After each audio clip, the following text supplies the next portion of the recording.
Welcome to Conversations with Klana, made for the modern woman who wants to raise her self-esteem, increase her satisfaction, and build happy and loving relationships with herself and others. More and more, women feel they have lost their spark and the connection to themselves, and miss deep intimacy in their lives. Rather than accept a life that doesn't shine, they want to change to one that does. Join the conversation each week when Klana and her guests explore practical ways and positive solutions to living a new, authentic life based on self-love, connection, harmony, and joy. Now, here is your host, transformation catalyst, author, and speaker, Klana. Hello and welcome to another episode of Conversations with Klana. Today, I have the pleasure to introduce and have here with me Vincent Clohessy again. And I want to let you know a little bit upfront who he is. So Vincent has been fascinated by love and relationship dynamics since he was 7 years old, when he first met and fell for his new classmate, Melissa. Growing up in pubs in London's East End in the late 70s and early 80s was an education in how people can be difficult with each other. Having moved to Ibiza in 2011, the two of us met, and Vincent began his formal education into life coaching. Now living in his hometown of London, he is building an online platform to help people to fall in love and stay in love, supporting people worldwide through one-to-one and couples coaching sessions to establish the most effective way of understanding each other more clearly, to communicate effectively, and connect intimately to create loving relationships that last. Welcome, Vincent. Thank you for having me, Klana. I'm very happy to be here and looking forward to sharing about communication dynamics for couples. Exactly. And it's always a pleasure having you here because you are such an expert in that. Thank you, Klana. Happy to share, especially with you. Yeah, thank you. So let me know, and the listeners know, what you brought for us today. Yes, so there is a dynamic that works in communication when a couple have a dispute, let's say, or a fight or an argument or some sort of upset. And when one of the couple wants to address whatever challenge it is that they're facing, what can happen is that the type of communication that they use is directed specifically at their partner. And when they want to resolve the issue, they're not speaking directly and objectively about the issue. They're speaking about the partner and what the partner did. Now, I don't know about you, Klana, but this is how it goes for me, right? Yes, and mostly with blaming, yes. There's a bit like exactly. And it begins with you. So in my experience, when I receive that type of communication, my ego gets hijacked. And what I hear is the problem is me. Mm-hmm. And then I kind of self-identify with the challenge, let's say, or the criticism. And what I'm interested in is fighting my corner. I'm not interested in the challenge that we have or the problem that needs solving. I'm just wanting to make sure that I don't look bad. So I'm gonna protect myself. So this is where the breakdown can happen. Does that sound familiar to you? Yes. Yeah. And no matter who the person is who is attacking and who is the attacker. I would say it works, the women attacking the man as well as the other way around. Yeah, and this sort of thing happens at work, happens with parents and children, siblings, just generally in life. And it just isn't an effective way, because my assertion is, if I have a challenge and I go to you, Klana, I want to get it resolved. If I attack you, then the chances of me getting what I want, which is a resolution, is diminished. It goes down. So it's just not very effective. Yeah, you know, what just popped into my mind when you said that, I have then 3 possibilities.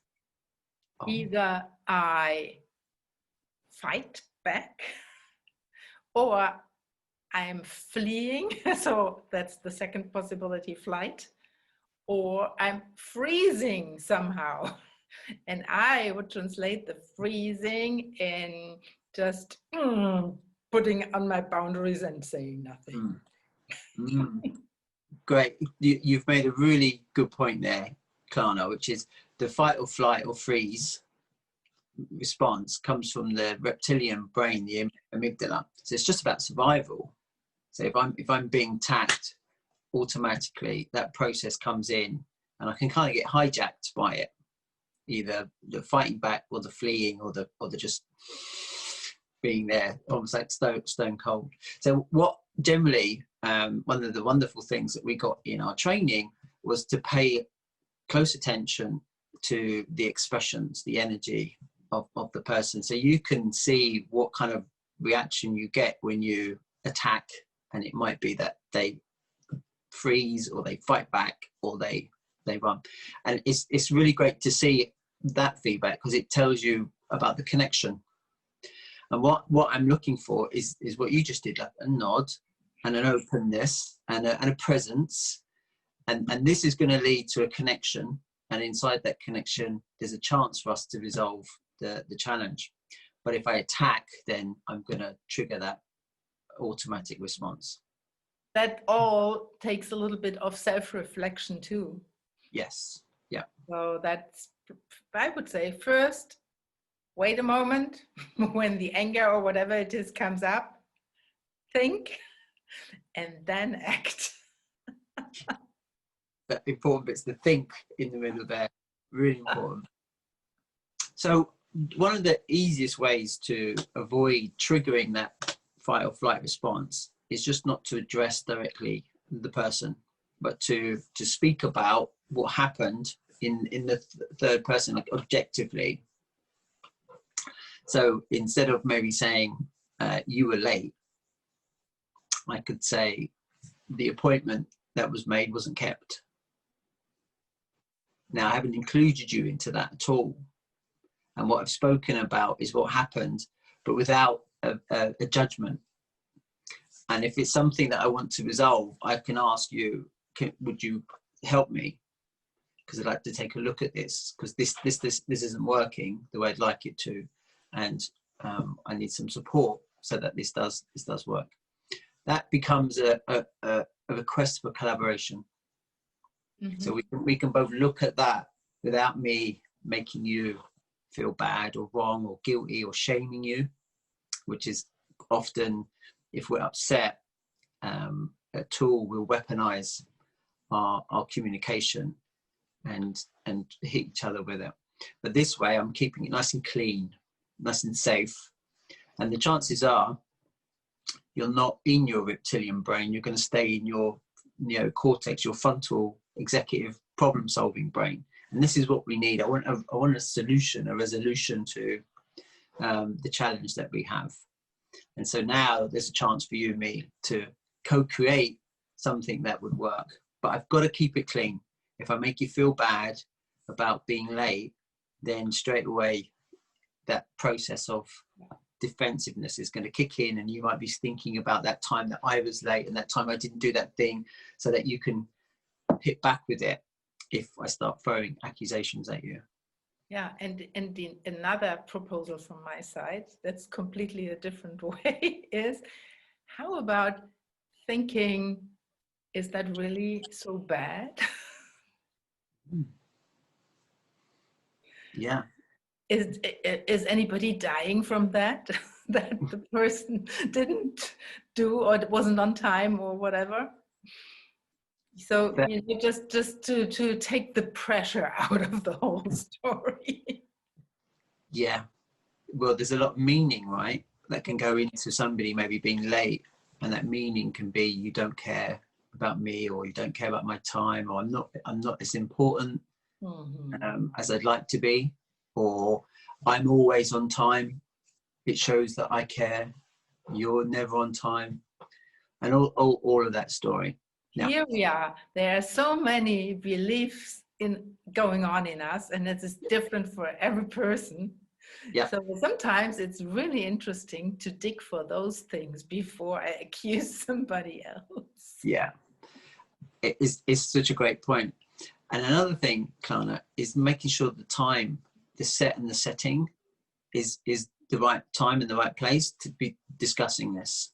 So if we're driving to work in traffic and it's busy and there's lots going on, this is not a good time. We're not even looking at each other, you know, not a good time to be. I can really imagine how that explosion is forming and like boom. Yeah. So you can imagine, as the person who's delivering the communication, how frustrated you must be, because you're not, their full attention isn't on you. And they're getting attacked, so they're driving and they're defending themselves. Their temper's going to be short, and the whole thing's just going to escalate into basically like a quarrel, which I think is such a common thing that occurs with couples. And there's a time and a place, and giving yourself that time again to, like you said, like, am I willing to die for this? Is it such an important thing that, you know, I actually need to have my partner address it? It might be actually there's something in you where you've been feeling frustrated, maybe tired, maybe disconnected, and actually what's needed is for you to look at what's going on inside of me that causes me to be reactivated by whatever the challenge is. 9 times out of 10, you can just do it yourself. You know, if you take a look and figure out, why did I get upset? What meaning, what story, what hurt did I associate with that external stimuli? Because on Sunday, you might have laughed it off. But on Wednesday, after you've had a terrible day at work and kids are driving you mad, it just landed in a way that upset you and hurt you. And so there's an opportunity for you to take responsibility and first look at, is this something that I actually need to bring to my partner and have them help me resolve, or is it something I can take care of myself? But I definitely say, once you've gone through that, this issue, let's say, of a partner being late, let's say, for instance, you're a female, if that lateness involves you standing outside in public for half an hour on your own, dressed up to go out, it might attract really weird people and attention that you don't want, and you feel unsafe. Then that would be something that you would bring to your partner. I wouldn't step over that, and I wouldn't necessarily take full responsibility. I would bring that to my partner and say, look, when I'm there, this is how I feel. I get strange looks from other women. I get weird men come up to me and, you know, make inappropriate comments, and I feel unsafe. And then that's worthy of your partner's attention, and also to take responsibility for not having the integrity of turning up and fulfilling on the promises that they made, which is to be there at 7 o'clock rather than turning up at 7:30 and trying to brush it off. So there's a number of different angles to this.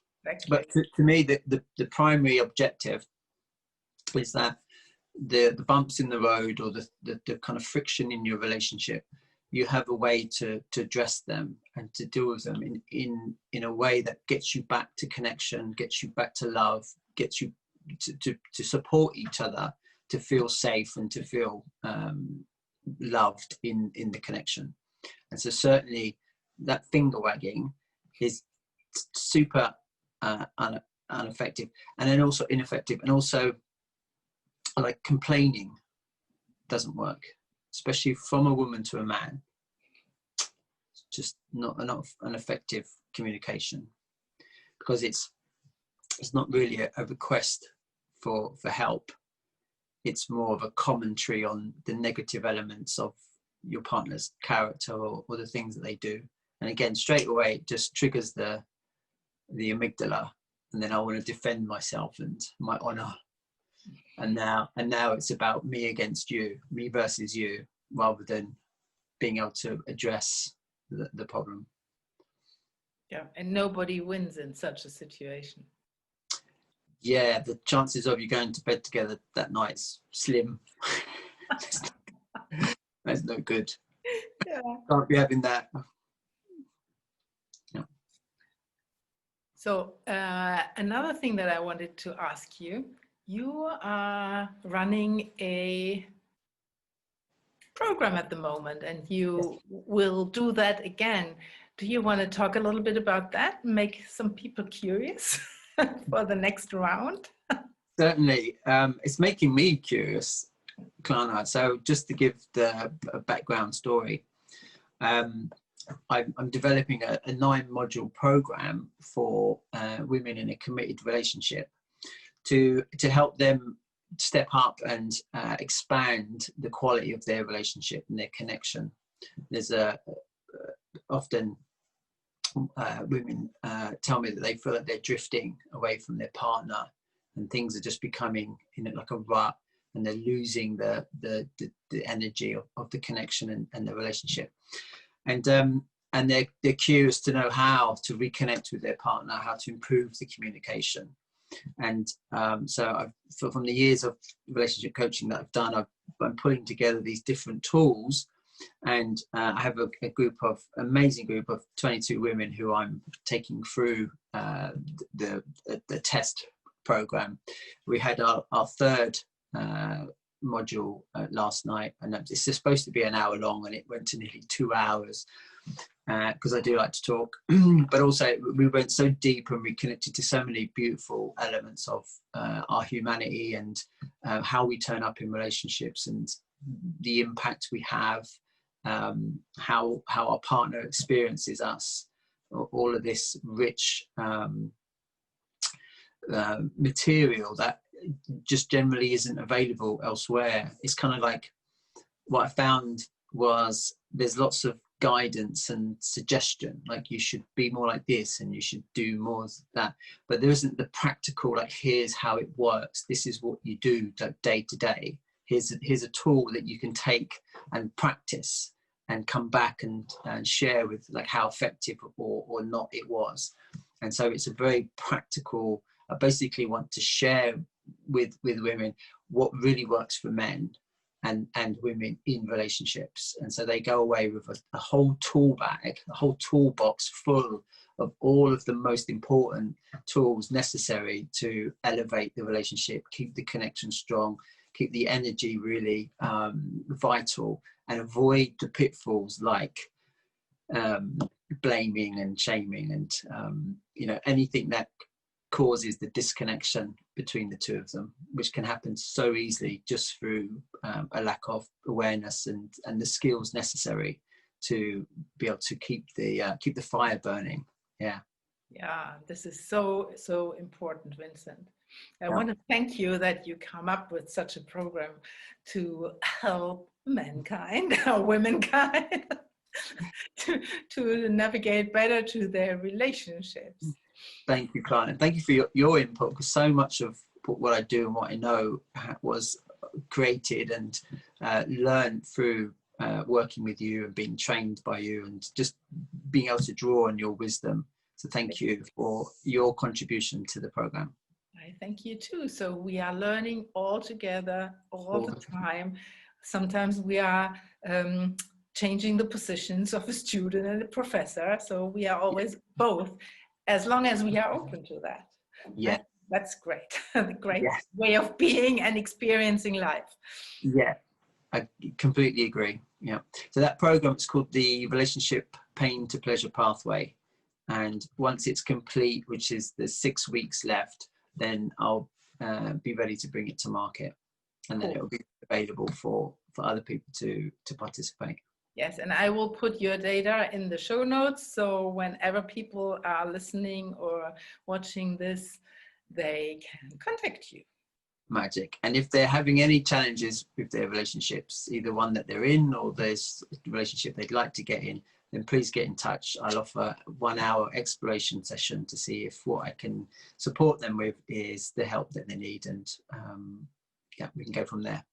This is great. So today you got the relationship specialist in the couple situation, Vincent, and me, Klana, the relationship specialist with yourself. So, and both components are fitting perfectly together.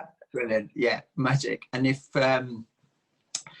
no doubt in the future we'll be in person and we'll be offering work with individuals and couples in workshop settings as we've done in the past. So I'm looking forward to that. So retreats are still dear to my heart. Yes. And I'm sure we are going to offer that again when it's possible. Yes.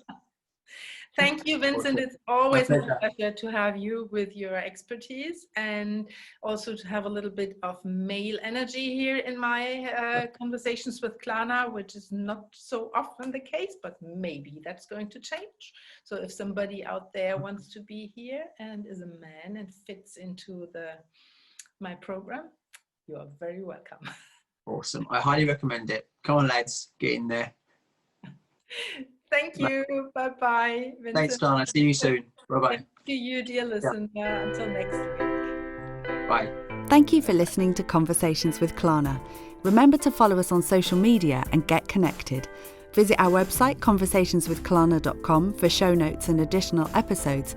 And if you like this broadcast, please share it with your friends to help us empower more women to live an authentic and happy life and make this world a better place for everyone.